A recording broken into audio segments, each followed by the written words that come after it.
Right now there are around 21,000 artificial objects being tracked in Earth orbit, and many millions too small to be tracked. Only about 1,750 of these are functional satellites. If we don't adequately manage the traffic of objects in outer space, many services on which we depend will no longer be available.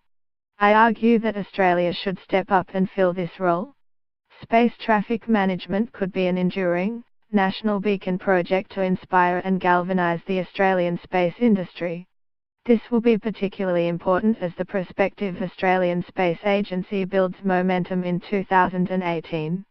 Read more. Yes, Australia will have a space agency. What does this mean? The US is stepping back. Non-functional orbiting objects are known as space debris. It's an ongoing problem and only likely to become worse, with plans to add many thousands of small satellites to the current population of active satellites. Right now, the US Air Force is trying to divest itself of the space traffic management role, a responsibility that it has previously assumed for the world by default. The US Federal Aviation Administration has said that it is willing to take this on, but there are many issues to resolve, including control over assets, finances and human resources.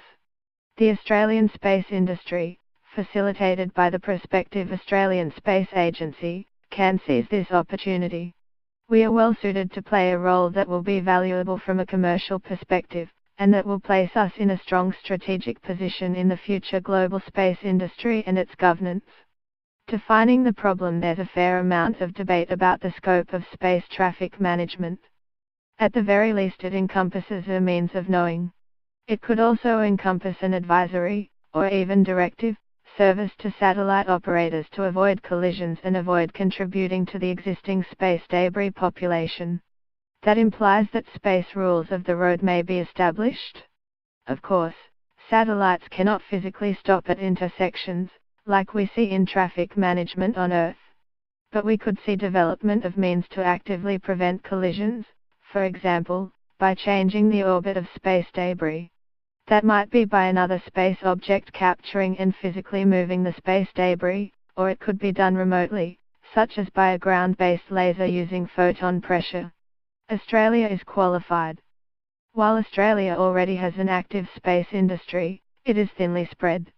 Government departments and agencies, universities, contracted aerospace companies, mostly large and foreign, local startups, mostly small, and some established Australian companies, all currently make up Australia's participation in the space industry. The Space Industry Association of Australia presented a case for an Australian space agency in its March 2017 white paper. From the current 0.8% share of a $340 billion global space industry, the Australian space industry is forecast to grow to 4% within 20 years. That calculation assumes that the efforts of the Australian space industry can be coordinated and facilitated by an Australian space agency. Now that an Australian space agency has been announced, a key focus of the National Space Agency will be coordinating what already exists.